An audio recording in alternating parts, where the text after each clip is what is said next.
முதல் 10 9ஆம் திருவாய்மொழி ஆழ்வார்துல சாத்மிய போக பிரதத்துவம், எப்படி பகவான் நமக்கு கொஞ்சம் கொஞ்சமா போகத்தை கொடுக்கிறார், ஆனந்தத்தை கொடுக்கிறார் அப்படிங்கிறத சொல்றார்.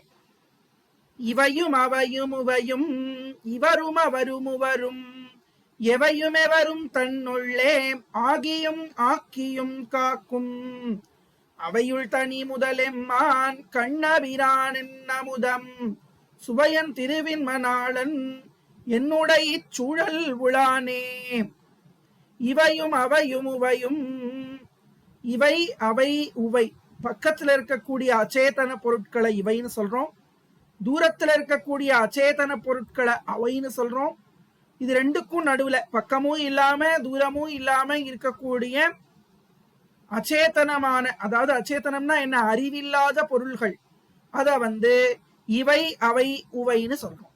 அதே மாதிரி இவரும் அவரும் உவருங்கிறது பக்கத்திலையும் தூரத்திலையும் நடுவிலையும் இருப்பதான சேத்தனர்கள் என்னும்படியான அறிவு ஜீவிகள், அறிவுடைய ஜீவன்களை இவர் அவர் உவர் என்று சொல்லுகின்றோம். எவையும், இது எல்லாமே, எவையும்ங்கிறதுக்கு என்ன, எல்லா அச்சேதன வஸ்துக்கள், எவரும் எல்லா சேத்தன வஸ்துக்கள், எவையும் எவரும், தன்னுள்ளே தனக்குள்ளே ஆகியும் ஆக்கியும், ஆகியும்னா என்ன, தன்னுள்ளே ஆகியும்னா தனக்குள்ள அடக்கின்னு இருக்கா. இது எல்லாமே நம்ம எல்லாரும் பெருமாளோட வயிற்றுக்குள்ள இருக்கோம் அப்படின்னு புராணங்கள் சொல்றது இல்லையா. தன்னுள்ள அடக்கின்னு இருக்கார் இது எல்லாத்தையும். ஆக்கியும் காக்கும், ஆக்கினா என்ன, உண்டாக்குதல், சிருஷ்டியில எல்லாத்தையும் தனக்குள்ள இருந்து உண்டு பண்ணுகின்றான் எம்பெருமான். காத்தும், எல்லாத்தையும் காப்பாற்றுகின்றார். அப்புறம் பிரளய காலத்துல என்ன பண்றார், தனக்குள்ள அடக்கிக்கிறார். தன்னுள்ளே ஆகியும், திரும்ப தன்னோட வயிற்றுக்குள்ளேயே எல்லாத்தையும் அடக்கி வச்சுக்கிறார். சரியா. அதுக்கு உதாரணம் பாகவதம் சொல்றது, ஒரு சிலந்தி பூச்சி இருக்கு இல்லையா, அது தன்னோட வாயிலிருந்தே அந்த வலையை உண்டு பண்ணுமா. அந்த வலையை உண்டு பண்ணி அந்த வலையில தாமசிக்கும், அதாவது அந்த வலையிலேயே வீற்றிருக்கும். வலையில இங்க போகும் அங்க போகும், ஏதாவது பூச்சியை பிடிச்சுன்னு வந்து வைக்கும், அந்த பூச்சியை சாப்பிடும். இப்படி அந்த வலையிலேயே அது இருந்துன்னு இருக்கும். ஒரு கட்டம் ஆன உடனே இந்த வலையை இந்த இடத்த விட்டு காலி பண்ணணும்னு முடிவு ஆன உடனே அந்த வலையை திரும்பவும் தன்னோட வாய் வழியா வயிற்றுக்குள்ள இழுத்து நுடுமா அப்படின்னு பாகவதன் சொல்றது. அப்புறம் அது அது அத அதை பார்த்து நம்ம என்ன தெரிஞ்சுக்கலாம் அப்படின்னா, பகவான் இப்படி தன்னுடைய வயிற்றுல இருந்து எல்லாத்தையும் கொண்டு வரார் வெளியில, அதுக்கு பேரு சிருஷ்டி. திரும்பவும் எல்லாத்தையும் சாப்பிட்டு விடுறார், அதுக்கு பேரு பிரளயம். இந்த சாப்பிட்றார் வெளியில உமிழறார் அப்படின்னு சொல்றது நம்ம அண்டர்ஸ்டாண்டிங்காக தான். நிஜத்துல வாயில இருந்து இப்படி துப்பெல்லாம் மாட்டார், வாய்க்குள்ள போட்டு சாப்பிட எல்லாம் மாட்டார். அது நமக்கு புரியணுங்கிறதுக்காக ஆழ்வார் அந்த மாதிரி சொல்றார். பகவான் நினைச்ச மாத்திரத்துல சிருஷ்டி பண்ணக்கூடியவன், நினைச்ச மாத்திரத்துல சம்ஹாரம் பண்ணக்கூடியவன். புரியறதா? அதனால தன்னுள்ளே ஆகியும், நம்ம பார்க்கக்கூடிய எல்லா அறிவற்ற பொருள்கள், அறிவுள்ள பொருள்கள் எல்லாத்தையும் தனக்குள்ள அடக்கிக்கிறார். சிருஷ்டி சமயத்துல திரும்ப உண்டாக்குறார், திரும்ப காப்பாத்துறார். அவையுள், அதுக்குள்ளேயும் இருக்கார், கல்லுக்குள்ளேயும் இருக்கார், துரும்புக்குள்ளேயும் இருக்கார், தூணுக்குள்ளேயும் இருக்கார். அவையுள் தனி முதல் எம்மான், தனி முதல் அப்படின்னா தனினா ஒப்பில்லாதவன் அர்த்தம். அவன்தான் தனியானவன், ஒப்பில்லாதவன் அவன். தனி அப்படின்னா முதல்னா என்ன அர்த்தம், எல்லாத்துக்கும் முதலானவன், ஆதியாக இருப்பவன். ஆதி மூலமேன்னு கஜேந்திரன் கூப்பிடுறான் இல்லையா, அந்த தனி முதல். எம்மான், எம்மான்கிற வார்த்தை எங்கெல்லாம் வருதோ எழுதி வச்சுக்கோங்க, எம்பெருமான்னு அர்த்தம். கண்ணபிரான், அந்த கண்ணபிரான் எனக்கு அமிர்தம் மாதிரி இருக்கக்கூடியவன். சுவையன், பரமபோக்யன், பரம ரசஸ்வரூபன், ரொம்ப சுவை மிகுந்தவன் கண்ணன். சுவையன், திருவின் மணாளன், திருனா மகாலட்சுமி, மகாலட்சுமியினுடைய பதிங்கிறது தான் பகவானுக்கு ரொம்ப உயர்ந்த ஒரு அடைமொழி. ஸ்ரீபதி, ஸ்ரீனிவாசன், ஸ்ரீயப்பதி அப்படிங்கிற திருமகள் மணாளன். அவன் எங்க இருக்கான், என்னுடைய சூழல் உளானே, என்னுடனேயே அவன் சுற்றி சுற்றி சுழல்கிறான். என் பக்கத்திலேயே, என்னுடைய இந்த பரிசரத்துல, என்னோட என்விரான்மெண்ட்ல அந்த பகவான் இருக்கிறான் என்று முதல் பாசனம். சூழல் பல பல வல்லான் தொல்லையம் காலத்துலகை கேழல் ஒன்னாகி கிடந்த கேசவன் என்னுடைய அம்மான் வேழமறுப்பை யோசித்தான் விண்ணவர் கெண்ணலறியான் ஆழ நெடுங்கடல் சேர்ந்தான் அவன் என் அருகலிலானே. இந்த பாசுரம்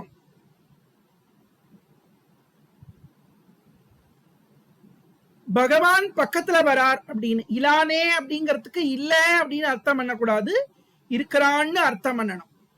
அருகல் இலானே அப்படிங்கிறதுக்கு சரியா? ரொம்ப பக்கத்துல வந்துட்டார், அதுதான் சொல்றாரு இங்க. எப்படி பாருங்க,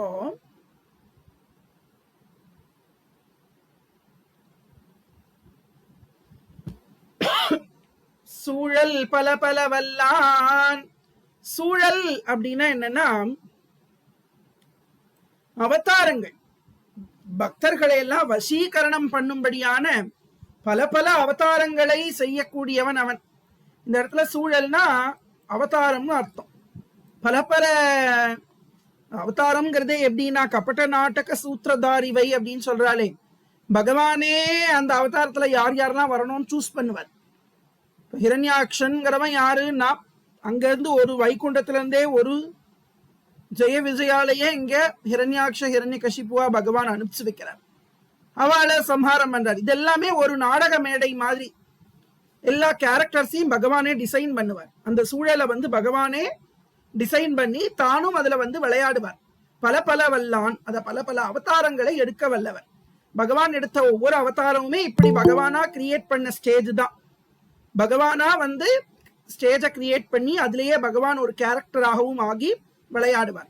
சூழல் பல பல வல்லான் தொல்லையம் காலத்துலகை.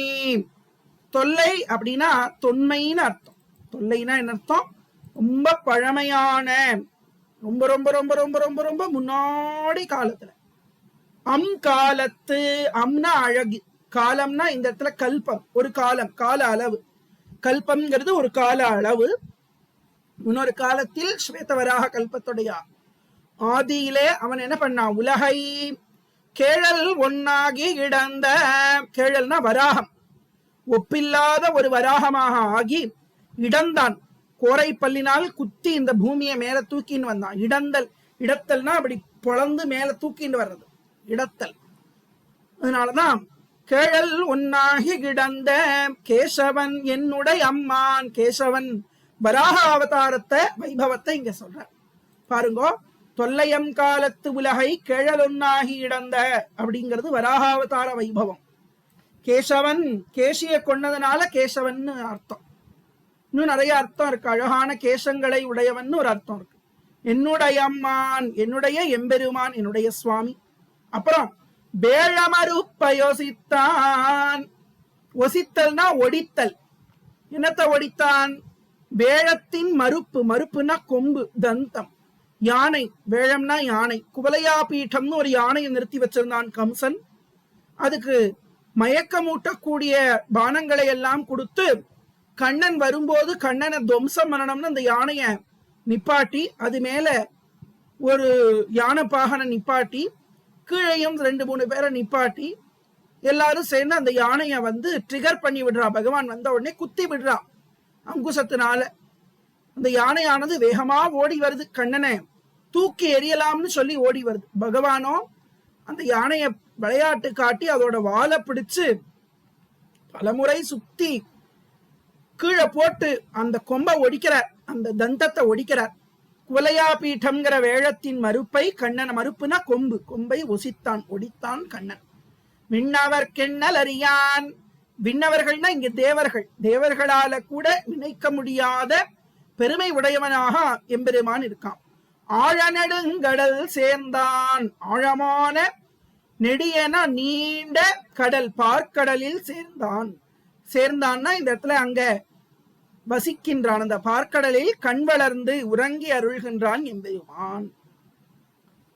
அந்த இடத்துல சேர்ந்தான்னா அந்த இடத்துல கிடக்கின்றான், அந்த இடத்துல சயனம் பண்ணிட்டு இருக்கான். அவன் என் அருகல் இலானே, என் பக்கத்துல இருக்கிறான்னு அர்த்தம். இலானேங்கிறதுக்கு இங்க உலானேங்கிற அர்த்தத்தை பண்ணிக்கணும். சரியா? இங்க இருக்கான், என் ரொம்ப பக்கத்துல இருக்கான். முதல்ல என்னை சுத்தி இருக்கான்னு சொன்னார்.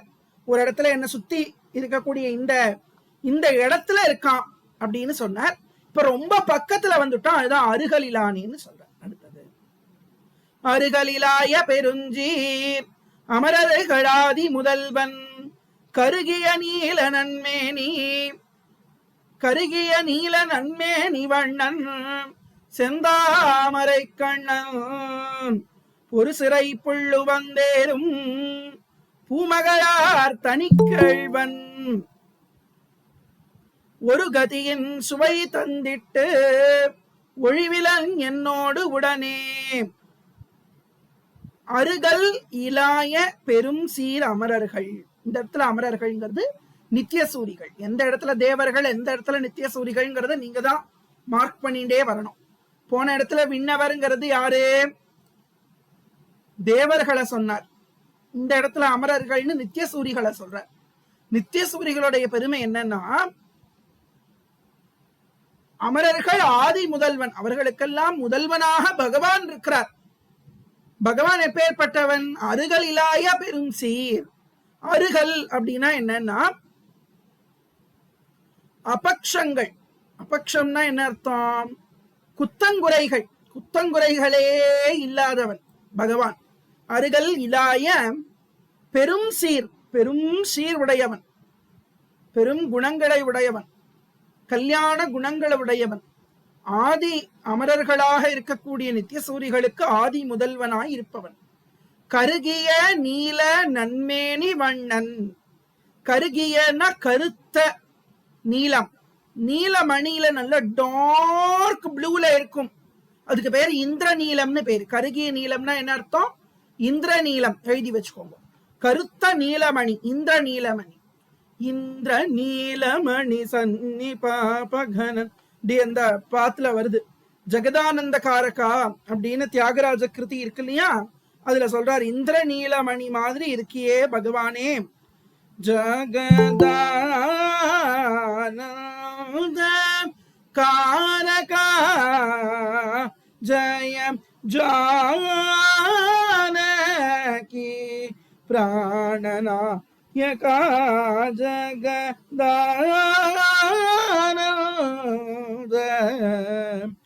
காரகா இந்திர நீலமணி சன்னிபாபகன சந்திர சூரிய நயனா பிரமேய வாகீந்திர ஜனக சகலேஷ சுப்ரன கேந்திர சயன சமான வைதி சன்னுத ஜகதானந்த காரகா ஜய ஜானகி பிராணநாயகா ஜகதானந்த காரகா. கருகிய நீல நன்மேனி வண்ணன், அதையேதான் சொல்றார் இந்திர நீல மணி சன்னிப அப்படின்னு தியாகராஜர் சொல்றார். கருகிய நீல நன்மேனி வண்ணன் செந்தாமரை கண்ணன். அவருடைய கண்கள் எப்படி இருக்கு? செந்தாமரை சிவந்த தாமரை மலர் போன்ற கண்களை உடையவன். பொறு சிறை புள்ளு வந்தேரும். பொறு சிறை, பொறுனா நிறைய இருக்கிறது, செறிந்து இருக்கிறது, நிறைய சிறகுகள், நிறைய ரெக்க இருக்கு, டென்ஸா இருக்குன்னு சொல்றோம் இல்லையா, அதுதான் பொறு. பொறு சிறை, நிறைய அழகான சிறகுகள் உடைய, அபண்டன்டா இருக்கக்கூடிய ரெக்கைகள் சிறகுகளை உடைய கருடன் மேல, புல்லுங்கிறது கருடாழ்வார், உவந்து ஏறும். ரொம்ப சந்தோஷமா அவர் மேல ரொம்ப ஆனந்தமாக ஆசையோட அந்த கருடன் மேல ஏறக்கூடிய பூமகளார் தனிக்கள்வன். பூமகள், பூமகள்ங்கிறது இந்த இடத்துல மகாலட்சுமியை தான் சொல்றது. பூமகள் தாமரையில தோன்றிய மகாலட்சுமி தாயார், அவளுடைய தனிக்கள்வன், அந்த மகாலட்சுமியினுடைய நாதன் ஏகபதி பிரபு. ஒரு கதியின் சுவை தந்திட்டு, ஒரு கதியின் சுவை தந்திட்டு,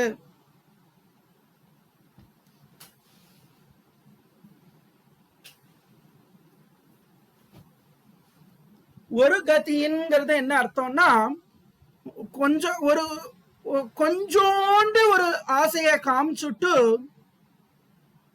ஒரு கதியின் சுவை கண் தந்திட்டு ஒழிவிலன் என்னோடு உடனே. அதாவது என்ன பண்றான் அந்த பகவான், கொஞ்சம் கொஞ்சமா ஒவ்வொரு அனுபவமா கொடுக்கலாம். என்னோடு உடனே என் கூடவே நிக்கிறான்.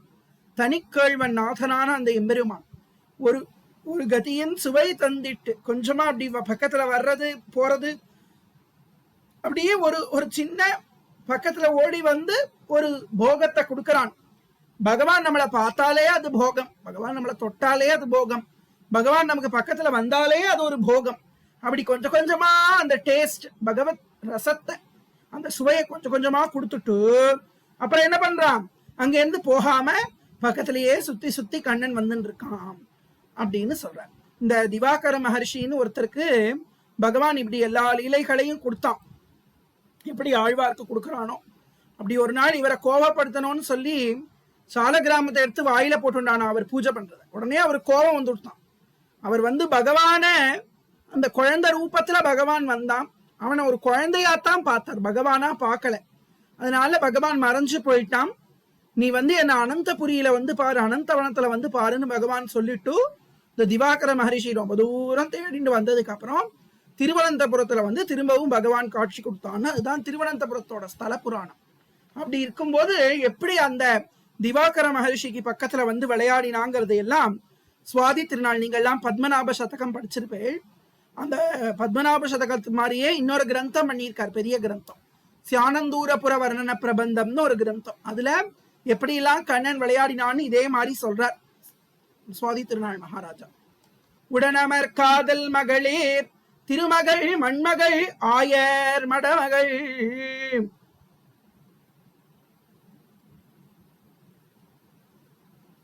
ஓகே, இந்த இடத்துல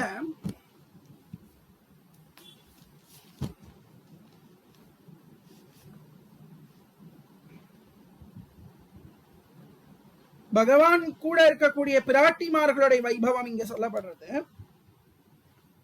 உடனமர் காதல் மகளே திருமகள் மண்மகள் ஆயர் மடமகள். இங்க ஸ்டார் எடுத்துடுங்க, எடுத்துட்டு இங்க மட்டும் போட்டு போகும். உடனமர் காதல் மகளீர் திருமகள் மண்மகர் ஆயர் மடமகள் என்னிவர் மூவராளும் உலகமும் ஒன்னே உலகமும் மூன்னே. உடனவை ஒக்க விழுங்கி ஆளிலை சேர்ந்தவன் எம்மான் கடல் மலிவாய பெருமான் கண்ணனன் ஒக்கலையானே. இப்ப இடுப்புல வந்து உக்காண்டுக்கிறான் ஜிங்குன்னு ஏறி. கூடவே இருக்கக்கூடியவர்கள் பகவானை விட்டு அகலகில்லேன் இதையும் என்ன அலர்மேல் மங்கை உரைமாறுபா இப்படி சொல்ற மாதிரி உடனமர் காதல் மகளே, எப்பவும் பெரும் காதலை பெரும் அன்பை பகவான்கிட்ட உடைய பகவான் கூடவே அமர்ந்திருக்கக்கூடியவர்கள் 3 பேர். திருமகள் மண்மகள் ஆயர் மடமகள் அப்படிங்கிற 3 பேர். திருமகள் ஸ்ரீதேவி, மண்மகள் பூமாதேவி, ஆயர் மடமகள்ங்கிறது நப்பின்னை நாக்னஜிதி. சரியா? என்ன இவர் மூவர் என்கின்ற இவர் மூவரும் பகவான் கூடவே எப்பவும் இருக்கார்கள்.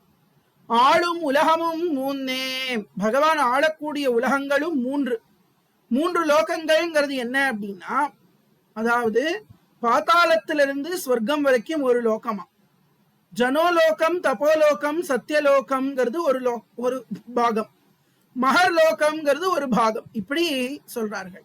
இல்ல இன்னொரு விதமா சொல்லணும் அப்படின்னா, பூமிக்கு மேல இருக்கிறதெல்லாம் ஒண்ணு, பூமி ஒண்ணு, பூமிக்கு கீழே இருக்கிறதெல்லாம் ஒண்ணு, அப்படியும் நம்ம சொல்லலாம். 3 உலகங்களை ஆட்சி பண்ணுகின்றான் என்று சொல்றார்.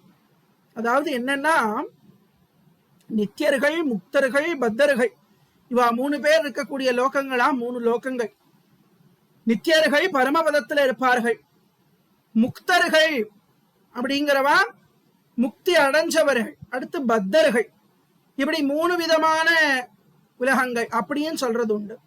மேல் உலகம், நடு உலகம், கீழ் உலகம், அப்படியும் இப்படி எப்படி வேணா அர்த்தம் எடுத்துக்கலாம். 3 உலகங்கள் ஜகத்ரயம், அப்படி 3 உலகங்களையும் ஆட்சி பண்ணுகின்றான். அதாவது ஸ்ரீதேவி பூதேவி நீலாதேவி தான் நப்பின்னை. சரியா? வைகுண்டத்துல. அடுத்து பாருங்க, உலகமும் 3, ஆளும் உலகமும் 3. பகவான் ஆட்சி பண்ணக்கூடிய உலகங்கள் 3. உடனவை ஒக்க விழுங்கி, அந்த உலகங்களை எல்லாம் விழுங்குறான் என்பெருமான். விழுங்கி ஆளிலை சேர்ந்தவன் அப்படின்னு மார்க்கண்டேயருக்கு காமிச்சார் இல்லையா ஒரு தரிசனம், ஆளிலை மேல அந்த தரிசனத்தை இங்க சொல்றார். கராரவிந்தேன பதாரவிந்தம் முகாரவிந்தே விநிவேஷயந்தம் வடஸ்ய பத்ரஸ்ய புடேஷயானம் பாலம் முகுந்தம் மனசா ஸ்மராமி என்று பாலமுகுந்தாஷ்டகத்துல சொல்றார் லீலாசுக்கரத. அப்படி ஆளிலை வடஸ்ய பத்ரஸ்ய புடேஷயா வடபத்திரசாயியாய் ஆளிலை சேர்ந்தவனாக இருக்கின்றான் எம்மான். எம்மான்னா எம்பெருமான். கடல் மலிமாய பெருமான். கடல் மலி அப்படின்னா கடலை விடவும் ரொம்ப பெரியவனாக விளங்கக்கூடிய மாயங்களை எல்லாம் செய்யக்கூடிய பெருமையை பெற்ற எம்பெருமான் அவன் கண்ணபிரான். அந்த கண்ணன் என்னோட மடி என்னோட இடுப்புல வந்து உட்கார்ந்து இருக்கான். எப்படி யசோத இடுப்புல ஏறி உட்கார்ந்துட்டானோ அது மாதிரி என் இடுப்புல ஏறி, ஒக்கலைனா இடுப்புல ஏறி உட்கார்ந்து இருக்கான். ஒக்கலை வைத்து முளைப்பால் உன்னென்ன தந்திடவாங்கி செக்கஞ்சகவன் அவள் பால் உயிர் செக உண்ட வருமான் நக்கப்பிரானோடு அயனும் இந்திரனும் முதலாக உக்கவும் தோத்திய ஈசம் மாயன் என்னே. ஒக்கலை வைத்து, ஒக்கலைனா இடுப்பு, இடுப்புல வச்சுண்டு அந்த கண்ணனை தூக்கிட்டு போய் முளைப்பால் உண், என்னுடைய முளைப்பாலை நீ சாப்பிடு என்று தந்திட, அந்த பூத்தனையானவள் கொடுத்திட, வாங்கி அந்த பாலை அந்த மார்பை கையில பிடிச்சு வாயில வச்சுண்டு அந்த பாலை சாப்பிட்டு செக்கம் செக அன்னே. செக்கம் செக அப்படின்னா என்ன அர்த்தம்? செக உண்ட, அதாவது எல்லாத்தையும் சேர்த்து. அந்த பூதனையினுடைய நினைவு என்ன அப்படின்னா கண்ணனை முடிக்க வேண்டும் அப்படிங்கிற ஒரு எண்ணம், இவனை கொல்ல வேண்டும் அப்படிங்கிற ஒரு எண்ணம், அந்த எண்ணத்தையும் போகும் வண்ணம் இல்லையா, அந்த எண்ணமும் போயிடுத்து, அவளே செத்து போயிடுறா, அவளோட எண்ணமும் அழிந்து விட்டது. செக்கம் செக அன்னு அவள் பால் உயிர் செக உண்ட பெருமான். செகன்னா சேர்த்து, உயிரையும் பாலையும் சேர்த்து உண்டான். பூத்தனை தந்த பாலையும் குடித்தான், அவள் கொடுத்த விஷத்தையும் குடித்தான், அவனுடைய உயிரையும் குடித்தான் என்று பூதனா மோக்ஷ வர்ணனம் இந்த 5வது பாசுரத்துல. பூதனா மோக்ஷம் ரொம்ப முக்கியமான ஒரு கட்டம் பாகவதத்துல. பூத்தனைக்கு மோட்சத்தையே பகவான் கொடுக்கிறான். அந்த விஷயத்தை ஆழ்வார் வர்ணிக்கிறார்.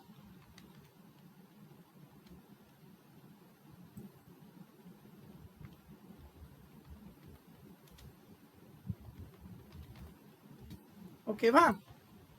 ஒக்கலை வைத்து முளைப்பால் முன்னென்று தந்திட வாங்கி செக்கம் செக அன்னவள் பால் உயர் செக உண்ட பெருமான். செக்கம் செக அப்படின்னா கண்ணனை கொல்ல வேண்டும்ங்கிற எண்ணத்துக்கு பேரு செக்கம், கொல்லணுங்கிற எண்ணத்துக்கு பேரு செக்கம். செக அப்படின்னா அது மடிய, அந்த எண்ணமானது அழியும்படியாக அன்று அந்த காலத்திலே துவாபர யுகத்திலே அவளுடைய பாலையும் உயிரையும் அழியும்படியாக உண்ட பெருமான்.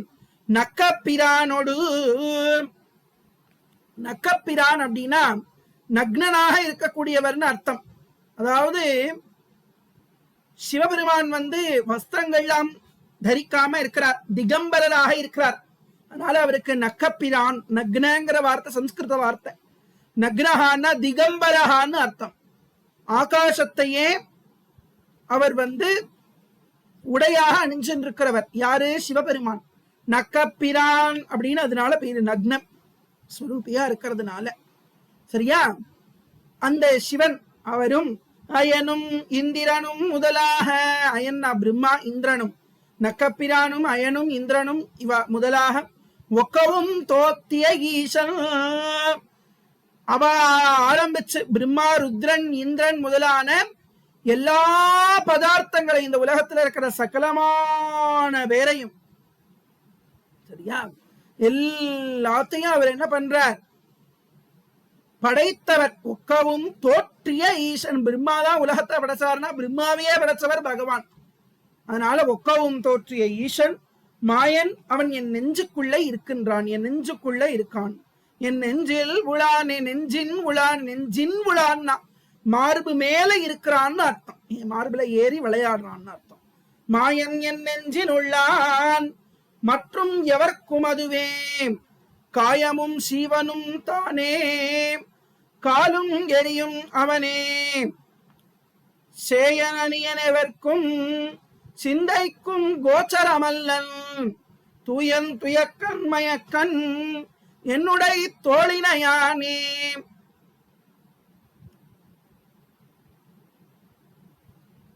மாயன் என் நெஞ்சில் உள்ளான். அந்த மாயன், அந்த எம்பெருமான், என்னுடைய ஆச்சரியமான அந்த எம்பெருமான் என்னுடைய நெஞ்சிலே இருப்பது போல வேற யார்கிட்டையும் இருக்க மாட்டான் அப்படின்னு ஆழ்வார் சொல்றார். மற்றும் எவர்க்கும் அதுவே, வேற யார்கிட்டையாவது இப்படி ஒட்டின்னு இருப்பானா? இந்த குழந்தையெல்லாம் எடுத்துட்டு சொல்லுவோம் இல்லையா, புதுசா ஒரு குழந்தை பிறந்திருக்குன்னா அந்த குழந்தை ஏண்டி என்கிட்ட குழந்தை ரொம்ப நன்னா ஒட்டிக்கிறதுடி, இது மாதிரி யார்கிட்டையும் ஒட்டிக்காது அப்படி சொல்றாளோன்னு அது மாதிரியே இங்க சொல்றா. மாயம் என் நெஞ்சின் உள்ளான் மற்றும் எவர்க்கும் அதுவே, யாராலையும் அப்படி யாருக்கிட்ட கூட அப்படி இருக்க மாட்டான், ஆனா எங்கிட்ட தான் ரொம்ப என் நெஞ்சில இருக்கிறான் அப்படின்னு சொல்றான்.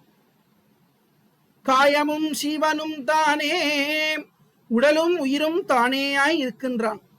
காயம்னா உடல், ஜீவன்னா உயிர், ரெண்டும் அவனே. காலும் எரியும் அவனே, காற்றும் நெருப்பும் அவன்தான். சேயன் அணியன் எவர்க்கும், சேயன் அப்படின்னா என்ன அர்த்தம்? யாராலையும், அதாவது அடியவர்கள் அல்லாதவர்களால் காண முடியாதவனாய் இருக்கார். அணியன்னா ரொம்ப பக்கத்துல இருக்கிறது, சேயன்னா ரொம்ப தூரத்துல இருக்கிறது. அடியவர்கள் பக்தர்களுக்கு தூரமானவனாகவும் அடியார்களுக்கு ரொம்ப எளிமையாக பக்கத்துல இருப்பவனாகவும் இருக்கான். எவர்க்கும் சிந்தைக்கும் கோச்சரமல்லன், சிந்தைக்கும் சிந்தையினால கூட நினைக்க முடியாதவர்களாய் இருக்கான். யார் பகவான ஆசிரியக்கலையோ அவர்களால மனசால கூட பகவானை தெரிஞ்சுக்க முடியாது. அனாசிரித்தர்களால நினைக்கவும் விஷயமல்லாதவனாக இருக்கான், நினைக்க கூட முடியாதவனா, நினைத்தற்கரியவனா இருக்கான். ஆனா தூயன் ஆசிரித்தர்களுக்கு ரொம்ப எளிமையானவனா இருக்கான், தூய்மையானவனாக இருக்கான். துயக்கன் மயக்கன், அடியவர்கள் அல்லாதவர்களுக்கு எட்டாதவனாக இருக்கான். துயக்குன்னா சந்தேகங்கள், மயக்கம் அப்படின்னாக்கா தப்பா புரிஞ்சுக்கிறது. யாரெல்லாம் அபக்தர்களா இருக்காளோ அவளுக்கு புரிய மாட்டான் பகவான், சந்தேகமாத்தான் இருப்பான். நாஸ்திகர்கள் கடவுள் இருக்கானா இல்லையா இல்ல அப்படின்லாம் பேசுறாளே, அதெல்லாம் ஏன்னா அவன் அபக்தர்களுக்கு அசரண்யர்களுக்கு யாரெல்லாம் சரணாகதி பண்ணலையோ, அனாசிரித்தர்களா யார் இருக்காளோ அவளால அறிய முடியாதவனா இருக்கான். அவன் என்ன பண்றான்?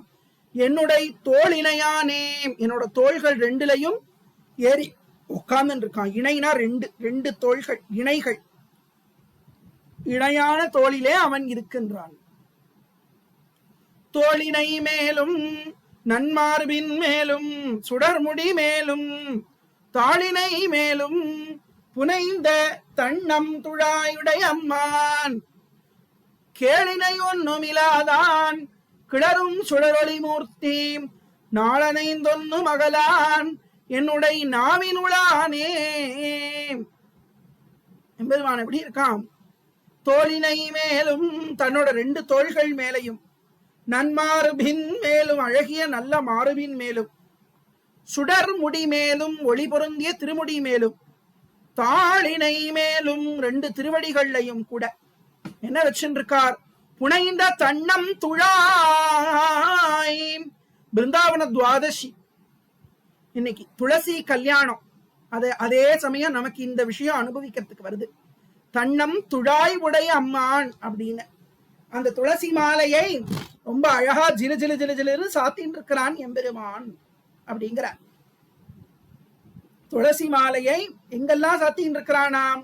தோளினைகளையும், நன் மார்பிலையும், சுடர் முடியிலையும், தாளினையிலையும், குளிர்ச்சியான அந்த துழாய், திருத்துழாய்ங்கிற துளசி மாலையை எம்பெருமான் உடையவனாய் இருக்கின்றான். கேளினை ஒன்னும் இல்லாதான். கேள் இணை அப்படின்னா என்ன அர்த்தம்னா உவமை.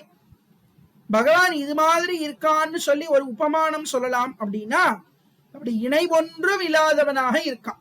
அவனுக்கு போல பொருத்தமான, கேள்னா பொருத்தமான, இணைனா உவமானம். ஒரு உதாரணமுமே பகவான் இதை போல இருப்பான்னு சொல்ல முடியாது. பகவானோட கண்ணு இப்படி இருக்கு, இது மாதிரி இருக்குன்னு சொல்லலாமே தவிர்த்து பகவான மாதிரி இது இருக்குன்னு சொல்லவே முடியாது. அப்படி ஒண்ணு கிடையவே கிடையாது. கேள் இணை ஒன்னும் இல்லாதான் கிளரும் சுடர் ஒளிமூர்த்தி, சிறந்த ஒளி வடிவத்தில் இருக்கக்கூடிய பகவான். நாள் அணைந்தொன்னு மகளான், நாள் அணைந்துனா எப்போதும் என்னை கட்டி பிடிச்சுண்டு அணைந்து, ஒன்னு மகளான் ஒரு நாளும் என்னை விட்டு அகலாதவனாய் இருக்கான். என்னுடைய நாவில் உளானே, இப்போ தோல்ல இருந்து நாவில ஏறி உட்கார்ந்து இருக்கான், என் நாக்கிலேயே பகவான் இருக்கான். அப்படின்னா என்ன அர்த்தம்? என்னுடைய நாக்கிலேயே பகவான் நாம ரூபியாக இருக்கான். விஹர சதா ஸ்ரீ ராதே மம ரசனாயாம், விஹர சதா ஸ்ரீ ராதே கோமள யுவதீரிவ நிஜ பவனே கௌரிவ சாத்வல श्यामल विपिने विहर सदा श्री राधे मम रसनाया विहर सदा श्री ராதே. ஸ்ரீ அண்ணாவோட கீர்த்தனை ராதிகா சதகத்துல என்னோட நாக்குல ராதே நீ எப்பவும் இருக்க வேண்டும்னு கேட்கிறா. அது மாதிரி கண்ணன் என் நாக்குல இருக்கான்னு சொல்றார். நாவினுள் நின்று மலரும் ஞான கலைகளுக்கெல்லாம் ஆவியுமாக்கையும் தானே, அழிப்போடழிப்பவன் தானே, பூவியல் நாள் தடந்தோழன் பொறு படை ஆழி சங்கேந்தும் காவினன் மேனிக்கமல கண்ணன் என் கண்ணில் உளானே. நாவினுள் நின்று மலரும் ஞான கலைகளுக்கு எல்லாம், நாவினுள் நின்று மலரக்கூடிய, நாவினால் சொல்லப்படக்கூடிய ஞான கலைகள், வேதம் முதலான எல்லா ஞான கலைகளுக்கெல்லாம் ஆக்கையும் ஆவியும் ஆக்கையும் தானே. வேதத்துக்கு உயிரும் உடலும் சொல்லும் பொருளும் அவனே. அதாவது உயிர் உடல்ங்கிறது இங்க என்னன்னா சொல்லும் பொருளும் அப்படின்னு அர்த்தம். உடல்ங்கிறது சொல், உயிர்ங்கிறது பொருள் இல்லையா? அதுதான் இங்க சொல்றார். நாவினுள் நின்று மலரும் ஞான கலைகள், எல்லா கலைகளுக்கும் சாஸ்திரங்களுக்கும் பிரமாணங்களுக்கும் கிரந்தங்களுக்கும் பொருளாகவும் சொல்லாகவும் இருக்கின்றான். ஆவிங்கிறது என்ன அர்த்தம்? இங்க ஆவிங்கிறது பொருள், ஆக்கைங்கிறது சொல். காளிதாசர் சொல்றார் இல்லையா, வாகர்த்தாவிவ சம்பிருக்தௌ வாகர்த்த பிரதிபத்தையே ஜகதஃ பிதரௌ வந்தே பார்வதி பரமேஸ்வரௌ என்று சொல்றார். அது மாதிரி ஆவியும் ஆக்கையும், ஆவிங்கிறது இந்த இடத்துல பொருள், ஆக்கைங்கிறது சொல். எல்லா நாவினுள் நின்று வரக்கூடிய ஞான கலைகளுக்கெல்லாம் ஆவியும் ஆக்கையுமாய் இருக்கின்றான். அழிப்போடழிப்பவன் தானே. எல்லாம் படிக்கிறா, ஒரு காலத்துல எல்லாம் மறந்து போயிடுறது, அதுவும் பகவான் தான். அவற்றினுடைய அழிவுக்கும் காரணம் அவன் தான். ஒண்ணுமே தெரியாதவனா இருக்கான், திடீர்னு பெரிய ஞானி ஆயிடுறான். அந்த உற்பத்தியையும் பகவானே தான் கொடுக்கிறார். பூவியல் நாள் தடம் தோழன், பூவியல்னா பூவை போன்ற 4 தடம் பெரிய தோள்களை உடையவர். பொறுபடை ஆழி, ஆசிரித்த விரோதிகள், யாரெல்லாம் ஆசிரித்தர்களுக்கு விரோதியா இருக்காளோ அவளை அழிக்கிறதுக்காக சுதர்சன சக்கரத்தை கையில வச்சுருக்கான். ஆழி. சங்கு ஏந்தும், சங்கு வச்சுருக்கான். ஞானத்தை கொடுக்கறது சங்கு. அஜ்ஞானத்தை அழிக்கிறது சக்கரம், ஞானத்தை கொடுக்கிறது சங்கு. அழிப்புங்கிறது சக்கரம், அழிப்புங்கிறது சங்கு. காவி நன்மேனி கமல கண்ணன், காவிங்கிறது ஒரு மலர், காவி மலர் அப்படிங்கிறது கரு நெய்தல் அப்படிங்கிற பூ. கருப்பா இருக்கக்கூடிய ஒரு மலர் காவி மலர். அந்த மலர் போல அழகான திருமேனியை உடையவன். நீல அல்லிப்பூ இருக்கு இல்லையா, அதுக்கு பேரு தான் கருநெய்தல்னு பேரு. வாட்டர் லில்லி, கருப்பாக நீல நிறத்தில் இருக்கக்கூடிய வாட்டர் லில்லி, அதுக்கு பேரு தான் காவி. நன்மேனி கமல கண்ணன், தாமரை போன்ற கண்ணை உடையவன். என் கண்ணில் உளானே, என் கண்ணுக்குள்ள அந்த கண்ணன் இருக்கின்றான் என்று சொல்றார். அமலநாதி பிரான்ல சொன்னார் இல்லையா, என் கண்ணில் உள்ளன ஒக்கின்றதே அப்படின்னு திருப்பாணாழ்வார் சொன்னாரே, அது மாதிரி இவர் சொல்றார் என் கண்ணுக்குள்ள அந்த கண்ணன் இருக்கான் அப்படிங்கிறார். கமல கண்ணன் என் கண்ணில் உள்ளான், கண்ணின், கண்ணில் இல்ல கண்ணின், கண்ணின் உள்ளான் காண்பன் அவன் கண்களாலே, அமலங்களாக விழிக்கும் ஐம்புலனும் அவன் மூர்த்தி, கமலத்தையன் நம்பி தன்னை கண்ணுதலானொடும் தோர்த்தி, அமல தெய்வத்தோடு உலகமாக்கி என் நெத்தியுளானே. கமலக்கண்ணன், தாமரை கண்ணன் என் கண்ணுக்குள்ள இருக்கான், கண்ணுக்குள்ள தோன்றினான். அவனை நான் எப்படி பார்க்கிறேன் தெரியுமா, என் கண்ணுக்குள்ளேயே அவன் இருக்கிறதுனால அவனை காண்பன் அவன் கண்களாலே, அவனோட கண்களாலேயே அவனை நான் பார்க்கிறேன் என்று சொல்றேன். உபனிஷத் சொல்றது கண்ணுக்கு கண்ணா இருக்கிறது எதுவோ, காதுக்கு காதா இருக்கிறது எதுவோ அதுதான் பிரம்மம்ங்கிறது. கண்ணுக்கு கண்ணா இருக்கிறவன் பகவான் தான். அதனாலதான் சொல்றார் அவனுடைய கண்களால் அவனை என் கண்ணுக்குள்ளே நான் காண்கின்றேன் என்று சொல்லுகின்றார். அமலங்களாக விழிக்கும், அமலம்னா என்ன அர்த்தம், அஜ்ஞானமாகிய மலங்கள் தொலையும்படியாக கட்டாட்சித்தருளினான் எம்பெருமான். அமலமாக விழிக்கும், மலம்னா அஜ்ஞானம், அமலம்னா அஜ்ஞானமானது அழியும்படியாக அவன் கட்டாட்சித்தான். ஐம்புலனும் அவன் மூர்த்தி, மூர்த்திங்கிறதுக்கு இந்த இடத்துல அடிமைன்னு அர்த்தம். அவனுக்கு கைங்கரியம் பண்றது, அதாவது அவனுக்கே வடிவமா ஆகி அவனுடைய அவயவங்களாக ஆகி அவனுக்கு என்ன ஆறுது, அவனுக்கு கைங்கரியம் பண்றது. என்னது, ஐம்புலன்கள், கண்ணு, காது, மூக்கு, நாக்கு, தோல், இது ஐந்தும் அவனுக்கே கைங்கரியம் பண்றது. கமலத்து அயன் நம்பி தன்னை, கமலத்துல தோன்றிய, தாமரையில் தோன்றிய பிரம்மா அயன் நம்பி அவனை கண்ணுதலானோடும் தோற்றி, நெற்றிக்கண்ணை உடைய சிவனோடும் தோன்றச் செய்து தோற்றுவித்து அவ ரெண்டு பேர்த்தையும் படைத்து அமல தெய்வத்தோடு சாத்விகர்களான தேவர்களையும் உண்டு பண்ணி உலகமாக்கி உலகத்தையும் படைத்து எல்லாத்தையும் பண்ணின அந்த பகவான் எங்க இருக்கான், இப்போ என் நெத்திக்குள்ள இருக்கான் என்று சொல்றார். அப்படியே ஒவ்வொரு அங்கமா வந்துட்டு இருக்கான். அதை நான் இன்ட்ரோடக்ஷன்லயே சொன்னேன். அடுத்தது, நெத்தியுள் நின்னையாளும் நிறைமலர் பாதங்கள் சூடி கத்தை துழாய் முடிக்கோல கண்ணபிரானை தொழுவார் ஒத்தை பிணையணிந்தானும் நான்முகனும் இந்திரனும் மத்தை அமரரும் எல்லாம் வந்து என் உச்சியுள்ளானே. என் நெத்திக்குள்ள நின்னுண்டு என்னை ஆள்கிறான், என்னை அடிமை கொள்கிறான் எம்பெருமான். நிறை மலர் பாதங்கள், துளசி மாலை அணிந்த பாதங்களை உடைய அந்த பெருமானுடைய திருவடியை தலைமேல சூடுகிறார்கள் தேவர்கள். நிறைமலர் பாதங்களை சூடி தலைமேல தரித்து கொண்டு, சூடினா தரித்து தலையில வச்சுண்டு தேவர்கள் என்ன பண்றாளாம், கற்றை துழாய் முடிக்கோல கண்ணபிரானை தொழுவார். கத்தையா செறிந்த நிறைய துளசிய கட்டுக்கட்டா மாலையா தன்னோட திருமுடியில வச்சுட்டு இருக்கக்கூடிய அந்த கண்ணபிரானை கற்றை துழாய் முடி, கோலம்னா அழகு, அழகு உடைய ரொம்ப அழகான அந்த பகவானை கண்ணபிரானை தொழுவார்கள். யார் யார் தொழுவார்கள், ஒற்றை பிறை அணிந்தானும், ஒரு பிறை சந்திரகலையை அணிஞ்சு இருக்கக்கூடிய சிவனும் ருத்ரனும் நான்முகனும் இந்திரனும், பிரம்மதேவனும் 4 முகங்களுடைய பிரம்மாவும் இந்திரதேவனும் எல்லாரும் என்ன பண்றா, இந்த பகவானுடைய பாதங்களை தலைமையில வச்சுக்கிறாளாம். மற்ற அமரரும் எல்லாம் வந்து, எல்லா தேவர்களும் இப்படி தொழுகிறார்கள் பகவான். அப்படி தொழும்படியாக பகவான் அப்படியே நெற்றியிலிருந்து என்னுடைய உச்சிக்கு போயிட்டான், என்னோட தலை உச்சியில இருக்கிறான் என்று சொல்றான்.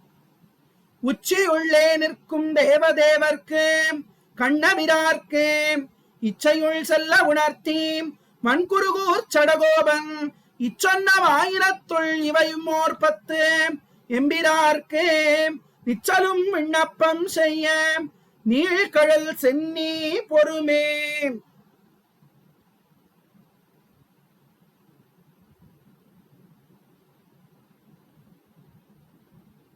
நிமிஷம்.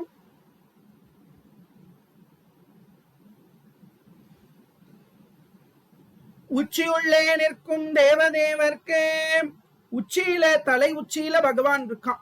சகசிரார பத்மத்துல இருக்கான் பகவான் இல்லையா? என் தலை மீது சிந்தையில் நிற்பவன் அர்த்தம். தேவாதி தேவன் கண்ணபிரான். அந்த கண்ணபிரானுக்கு இச்சையுள் செல்ல உணர்த்தி தன் பக்கத்துல அவனை பண்ணின உபகாரத்தை தன் பக்கத்துல வருமாறு அவன் பண்ணினான். பகவான் பண்ணதுனாலதான் அவர் பக்கத்துல வர முடிஞ்சது.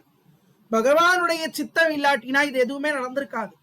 இச்சை உள் செல்ல உணர்த்தி ஆசையோட பக்கத்துல வந்து எனக்கு அனுகிரகம் பண்ணின அந்த தன் பக்கலிலே அவன் பண்ணின உபகாரத்தை தாம் அறிந்தபடி அவனுக்கு அறிவித்து எல்லாருக்கும் சொல்லி கொடுத்து இச்சையுள் செல்ல உணர்த்தி பகவான் தன் பக்கத்துல வந்து என்னென்ன லீல பண்ணினான்ங்கிறதை எனக்கு, அதாவது நமக்கு ஆழ்வார் சொல்லுகின்றார் இந்த பாசுரங்கள் மூலமாக இல்லையா?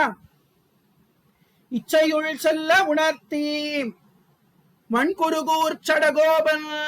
வன்குருகூர் அப்படிங்கிற அழகிய திருக்குருகூர் ஆழ்வார் திருநகரியில் இருக்கக்கூடிய சடகோபன் ஆகிய சுவாமி அம்மாழ்வார் இச்சொன்ன ஆயிரத்துள்ளே அவர் சொன்ன இந்த 1000 பாசுரங்களுக்குள்ள இந்த ஒப்பில்லாத ஓர் 10 எம்பிரார்க்கு நிச்சலும் விண்ணப்பம் செய்ய டெய்லி எம்பெருமான் முன்னாடி இந்த 10 பாசுரங்களை சேவிச்சுட்டு வர்றவாளுக்கு நீழ்கடல் சென்னி பொறுமே. அவளுடைய திருவடியில திருமுடியில அந்த அடியார்களோட தலையில வந்து எம்பெருமான் என்ன பண்றான்? நீண்ட அவனுடைய திருவடிய வந்து தலையில வைக்கிறான். எப்படி வைக்கிறான்? போன பாசுரத்துல சொன்னார் இல்லையா? ஒற்றை பிறையணிந்தானும் நான்முகனும் இந்திரனும் மற்ற அமரரும் எல்லாம் நிறைமலர் பாதங்கள் சூடி கற்றை துழாய்முடி கோல கண்ணபிரானை தொழுவார்னு சொன்னான் இல்லையா? அந்த எம்பெருமானுடைய திருவடியை எப்படி தேவர்கள்லாம் தலையில வச்சுக்கிறாளோ, மகாபலி சக்கரவர்த்திக்கு எப்படி தன் தலையில எம்பெருமான் கொடுத்தானோ அது மாதிரி நமக்கும் கொடுப்பான் என்று சொல்றார். அப்போ முதல் பாசுரம் ஆழ்வார் பக்கத்துல பகவான் வருகின்றான். 2வது பாசுரம் ரொம்ப பக்கத்துல வந்துட்டான். ஆழ்வார் இருக்கிற இடத்துக்கு தான் வரான், அந்த சூழலுக்கு வருகின்றான் முதல் பாசுரத்துல. 2வது பாசுரத்துல ஆழ்வார் பக்கத்துல வந்துடுறான். 3வது பாசுரத்துல இன்னும் ரொம்ப பக்கத்துல வந்துடுறான். ஒரு கதியின் சுவை தந்துட்டுனா ரொம்ப அடுத்து தொட்டு அடுத்து வந்துடுறான். 4வது பாசுரத்துல இடுப்புல ஏறி உட்கார்ந்துக்கிறான். 5வது பாசுரத்துல மார்புக்குள்ள நெஞ்சுக்குள்ள புகுகின்றான். 6வது பாசுரத்துல ஆழ்வாருடைய தோல்ல ஏறி அமர்ந்து கொள்கின்றான். 7வது பாசுரத்தில் ஆழ்வாருடைய நாக்கல ஏறி அமர்ந்து கொள்கின்றான். 8வது பாசுரத்துல பகவானுடைய ஆழ்வாருடைய கண்ணுல போய் ஏறி உட்கார்ந்துக்கிறான். 9ஆம் பாசுரத்துல நெத்தியில ஏறி உட்கார்ந்துக்கிறான். 10வது பாசுரத்துல தலையில ஏறி உட்கார்ந்துட்டு அப்படியே பரமானந்தத்தை பண்ணுகின்றான். தலையில திருவடியை சாத்துகின்றான் என்று இதுதான் வந்து இந்த 10 பாசுரங்களுடைய சாராம்சம். மேல அடுத்த சத்சங்கத்துல இதை வந்து நம்ம சந்த சொல்லுவோம். பகவான் நமக்கு பரிபூர்ணமான அனுகிரகத்தை திருவாய்மொழியை முழுக்க கத்துக்கிற ஒரு பாக்கியத்தை கொடுக்கட்டும்னு பிரார்த்தனை பண்ணிக்கிறேன். கோவிந்த நாம சங்கீர்த்தனம். கோவிந்தா கோவிந்தா. ஆழ்வார் திருவடிகளே சரணம். அடிகளே சரணம்.